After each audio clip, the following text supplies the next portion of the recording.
우리에게 주신 하나님의 말씀은 열왕기상 17장 13절에서 16절 말씀입니다. 엘리야가 그에게 이르되 두려워하지 말고 가서 내 말대로 하려니와 먼저 그것으로 나를 위하여 작은 떡 한 개를 만들어 내게로 가져오고 그 후에 너와 내 아들을 위하여 만들라. 이스라엘의 하나님 여호와의 말씀이 나 여호와가 비를 지면에 내리는 날까지 그 통에 가루가 떨어지지 아니하고 그 병에 기름이 없어지지 아니하리라 하셨느니라. 그가 가서 엘리야의 말대로 하였더니 그와 엘리야와 그의 식구가 여러 날 먹었으나 여호와께서 엘리야를 통하여 하신 말씀 같이 통에 가루가 떨어지지 아니하고 병에 기름이 없어지지 아니하니라. 오늘 이 말씀에 많은 은혜 받으시기 바랍니다.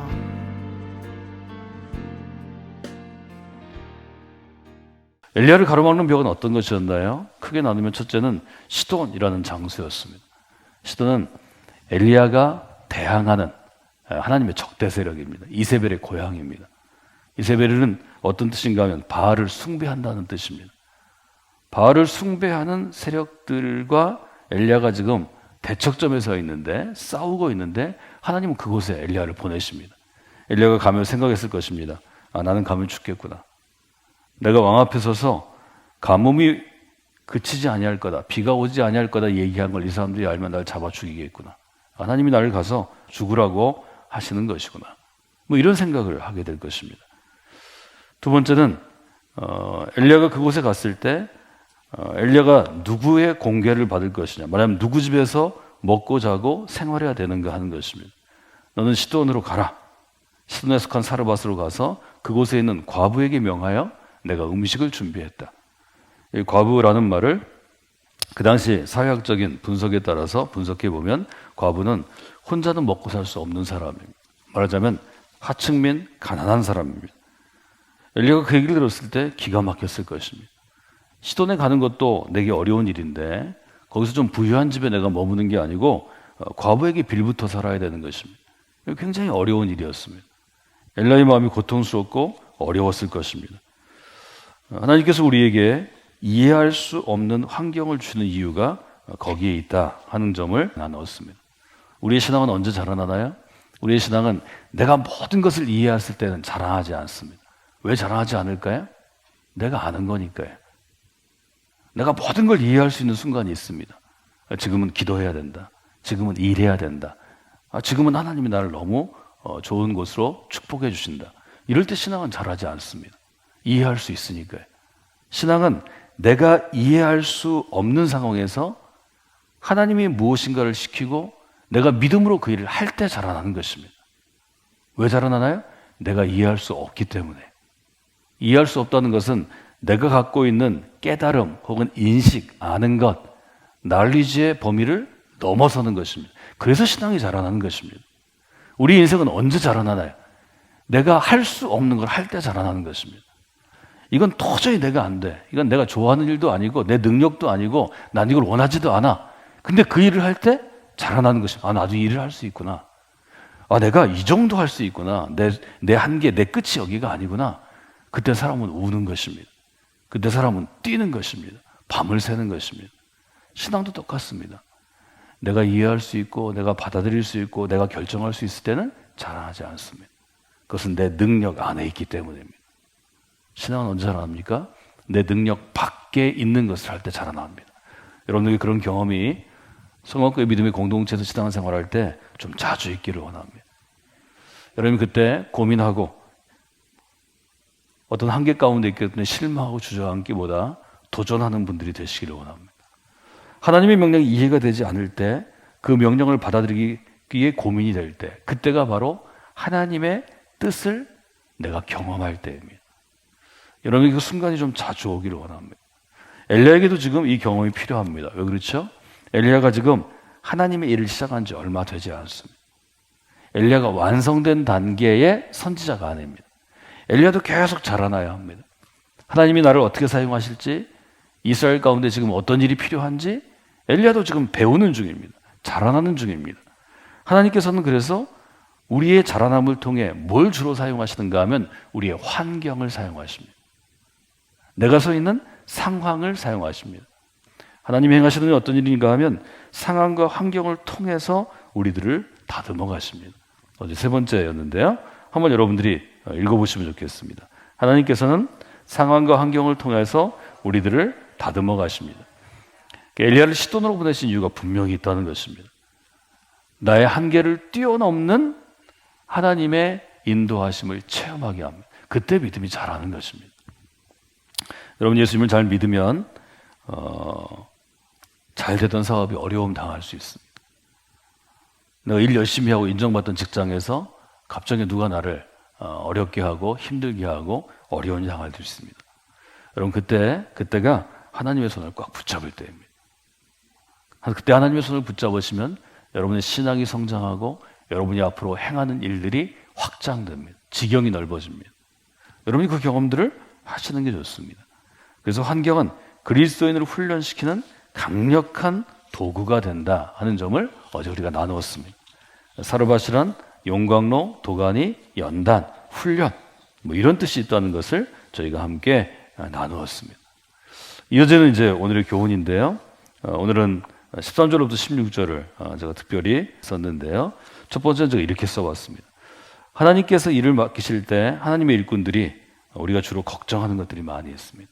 여러분이 믿음으로 살아갈 때는 이것이 하나님이 원하시는 일이고 하나님이 내게 시키시는 일이고 명하신 일이고 내가 해야 되는 일이라면 거기에 쓸 것은 마땅히 구하십시오. 하나님 제가 이 일을 하는데 이런 점들을 하나님 공급해 주시기를 원합니다. 하나님은 어떤 방법을 통해서라도 그것을 공급해 주시는데 하나님의 손길을 느낄 수 있도록 공급해 주십니다. 대부분 내가 예상하지 못한 사람을 통해서 공급하십니다. 내가 예상한 사람이 아니고 내가 기대하던 사람이 아니고 내가 기대하지 못하는 어떤 사람을 움직이셔서 필요한 무엇을 공급하십니다. 그때 우리는 깨닫는 것입니다. 하나님이 지금 나를 주목하고 계시는구나. 나는 내 안에 있는 어떤 사람들이 일할 것으로 생각하는데 내 생각 밖에 있는 사람들이 일을 하시는구나. 하나님께 쓰임을 받는 사람들에게는 하나님께 주시는 특별한 은혜가 있습니다. 엘리야에게 지금 중요한 건 자기가 머물 공간입니다. 하숙집이 필요합니다. 또 지금 뭘 이래서 먹을 수 있는 상황이 아니니까 누군가 자기를 먹여줘야 합니다. 엘리야가 여러 가지 생각을 할 것입니다. 과연 내가 시돈 원수의 땅에서 잘 있을 수 있을까? 그런 생각이 있는데 하나님께서는 그를 사르밧의 한 여인, 홀로 돼서 이제 아들과 함께 고통 가운데 있는 한 여인에게 보내십니다. 14절에 보면 이런 말씀이 있습니다. 14절 한번 읽어볼까요? 이스라엘 하나님 나 여호와의 말씀이 나 여호와가 비를 지면에 내리는 날까지 그 통의 가루가 떨어지지 아니하고 그 병의 기름이 없어지지 아니하리라 하셨느니라. 하나님께서는 매일매일의 양식이 떨어지지 아니한 것을 엘리야가 배우기를 원하십니다. 좀 부잣집에 가서 창고에 밀가루도 수십 가마 쌓여 있고 기름도 있고 먹을 것도 있어서 아무 때나 가서 먹을 수 있으면 아마 엘리야가 하나님을 배우는 것이 느려졌을 것입니다. 엘리야가 간절히 일어날 때마다 기도해야 합니다. 하나님, 오늘 먹을 양식이 저에게 필요합니다. 하나님께 구했을 때 놀랍게도 통의 가루가 떨어지지 않고 기름이 없어지지 않았다고 성경은 기록합니다. 여러분이 하나님의 일을 할 때에는 하나님께 쓸 것을 요청하고 하나님이 직접 공급하시는 은혜를 체험하셔야 합니다. 그래야 믿음이 굳건해집니다. 두 번째 살펴볼 것은 13절에 있습니다. 엘리야가 그에게 이르되 두려워하지 말고 가서 내 말대로 하려니와 먼저 그것으로 나를 위하여 작은 떡 한 개를 만들어 내게로 가져오고 그 후에 너와 내 아들을 위하여 만들라. 신앙생활에서 중요한 것을 13절은 분명하게 보여줍니다. 딱 두 단어가 중요한데요. 첫째는 먼저라는 단어입니다. 두 번째는 그 후에라는 단어입니다. 지금 먼저 해야 될 일이 있고 그 후에 해야 할 일이 있습니다. 사르밧 여인에게는 먼저 할 일은 양육하는 부모이기 때문에 자기 아이를 먹이는 일입니다. 그 다음에는 자기도 살아야 되니까 자기를 위해 먹어야 합니다. 그 다음에 여유가 있다면 혹 다른 사람에게 줄 수 있을 것입니다. 이분이 선한 마음이 있고 믿음이 있다면 신앙생활을 한다면 우리가 그럴 수 있죠. 그런데 하나님은 엘리야를 통해서 이 순서를 바꿉니다. First 내 아이, Second 나, Third 다른 사람이죠. 여기는 엘리야죠. 이걸 바꿉니다. First 엘리야입니다. 엘리야를 먼저 주라는 것입니다. Second 내 아이, 그 다음에 내 아이 챙기라는 것입니다. Third가 나 자신입니다. 순서를 바꾸라는 것입니다. 제가 신앙은 무엇이냐 이렇게 물어보고 한 가지로 이야기하라고 그러면 저는 순서라고 생각합니다. 우리의 모든 신앙은 순서에 집중되어 있습니다. 예수님 얘기하셨죠? 먼저 그 나라와 그 의를 구하라. 먼저입니다. 그 다음에 네 직업도 내 아이의 성공도 내 자신의 건강도 챙기라는 것입니다. 레위기를 통해서 주시는 율법의 아주 중요한 계명은 무엇인가요? 먼저 하나님을 사랑하라. 먼저 하나님을 사랑하라는 것입니다. 그 후에 이웃을 사랑하라. 그 다음에 너를 좀 사랑해봐라. 이 순서를 바꾸는 게 신앙입니다. First에 뭐가 들어가 있는가 중요합니다. First를 정하고 그 다음에 Second을 정하는 것입니다. 그 다음에 Third를 정하는 것입니다. 이 순서가 잘못되면 오랫동안 교회에 있어도 평생 교회에 있어도 신앙생활의 정수, 신앙생활의 중요한 점을 잘 체험하지 못하고 죽게 됩니다.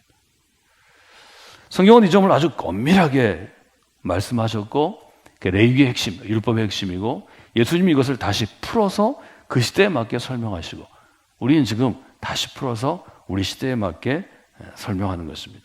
이때 갈등이 생기죠. 이 갈등이 우리에게 주어집니다. 하나님께서는 이 갈등을 이기고 먼저 하라고 명하신 것을 우리가 실행해 볼 것을 권하십니다. 여러분에게 그 한 주가 되기를 원합니다. 15절은 이렇게 적고 있습니다. 그가 가서 엘리야의 말대로 하였더니 여인은 어떤 이유인지 모르지만 순서를 바꾸기로 결정합니다. 그리고 실제로 그 순서를 바꾸어서 먼저 엘리야를 공개했다 이렇게 되어 있습니다. 신앙생활은 이 순서가 중요하고 하나님은 이 먼저와 나중, 먼저와 그 후에를 계속해서 체크하도록 우리에게 요청하십니다. 이것은 여러분 평생 동안 되는 일입니다. 오늘 혹 여러분들이 실패하셨다면 내일은 먼저 해야 될 일을 하시기 바랍니다. 모레도 먼저 해야 될 일을 먼저 해보시기 바랍니다. 이것은 해봐야 할 수 있습니다. 들어서 할 수 있는 게 아니고 누가 시켜서 할 수 있는 게 아닙니다. 내가 먼저 하나님과 그의 나라를 위하여 무엇을 하고 그 다음에 내 아이를 위해서 하고 그 다음에 나를 위해서 할 때 이 순서를 바꿀 때 순서를 바꾸는 것이 우리에게 굉장한 두려움을 줍니다. 이게 이렇게 하면 안 될 것 같죠? 이렇게 하면 굶어 죽을 것 같죠? 이렇게 하면 망할 것 같죠? 순서를 바꾸어 무엇인가를 결단하고 할 때 그때 신앙이 자라납니다. 여러분 이 여인이 이 일을 쉽게 결정할 수 있었을까요? 아니요. 굉장히 고민했을 것입니다. 밤을 샜을 것입니다. 성경은 그 고민할 때 고민한 순간을 밤새 고민하다 그리고 한 장 넘겨서 쓸 수가 없기 때문에 이어서 쓰고 있습니다. 성서의 행간을 읽을 수 있어야 합니다. 성경은 이어서 기록하고 있지 않기 때문에 이 여인이 고민하고 생각하는 시간을 우리가 찾아내야 합니다. 하나님이 이 여인에게 믿음을 주셨습니다. 그의 말대로 해야 되겠다. 이 여인이 실제로 죽으면 죽으리다 하고 그의 말대로 행합니다. 갈등을 이겨내고 순서를 좀 바꾸면 놀라운 결과를 체험합니다. 15절 한번 읽어볼까요? 그가 가서 엘리야의 말대로 하였더니 그 다음에 어떻게 됐죠? 그와 엘리야와 그의 식구가 여러 날 먹었다. 우리가 인간적으로 보면 한 번 먹으면 이 밀가루와 기름이 떨어질 것 같은데 엘리야의 말대로 해왔더니 즉 엘리야를 통해서 주시는 하나님의 말씀대로 했더니 여러 날 먹게 되었습니다. 16절은 그 결과를 이렇게 이야기하죠. 10절 같이 읽어볼까요? 여호와께서 엘리야를 통하여 하신 말씀같이 통의 가루가 떨어지지 아니하고 병의 기름이 없어지지 아니하리라. 이야기는 굉장히 상징적으로 우리에게 이런 교훈을 줍니다. 매일매일 주어지는 하나님의 은혜를 경험하게 되었습니다. 여러분 이 하나님의 은혜가 중요합니다. 저는 오늘 교훈 마무리를 이렇게 썼습니다. 신앙은 하나님의 수준으로 나아가는 도전입니다. 사람은 자기 수준만큼 살아가는 것입니다. 딱 자기 수준의 높이만큼 살아갑니다. 지금 저희가 본 이 17장 본문에는 세상을 바라보는 각자의 수준이 동정합니다. 사르밧 여인, 과부의 수준이 있습니다. 엘리야가 보는 수준이 있습니다. 하나님이 원하시는 수준이 있습니다.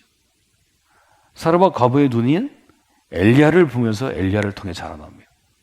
엘리야는 하나님의 수준으로 가르치는 하나님을 보면서 하나님의 수준으로 나아갑니다. 신앙이란 내 수준에 머물지 않고 멈추지 않고 끊임없이 그 다음 수준으로 배워나가는 것입니다. 이것이 넓은 의미에서 신앙 교육입니다. 신앙의 훈련입니다. 교회는 하나님의 수준으로 도전하는 것입니다. 인간이지만 우리가 이 땅에 살아가는 사람이지만 이 땅에서 죽을 것이지만 하나님의 수준을 바라보고 하나님의 수준으로 나아가라고 도전하는 것입니다. 이 하나님의 수준으로 도전할 때 응답하는 영혼들이 이 자리에 가득하기를 원합니다. 여러분들 마음에 품으십시오. 우리는 내 수준에 머물러 있지만 그래도 하나님의 수준으로 나아가려고 노력하고 애쓰는 사람들이고 하나님이 그 애씀 가운데 도와주실 것입니다. 그것이 하나님의 은혜입니다. 여러분이 그 하나님의 수준으로 나아가는 귀한 한 주가 되시기를 주님의 이름으로 도전합니다.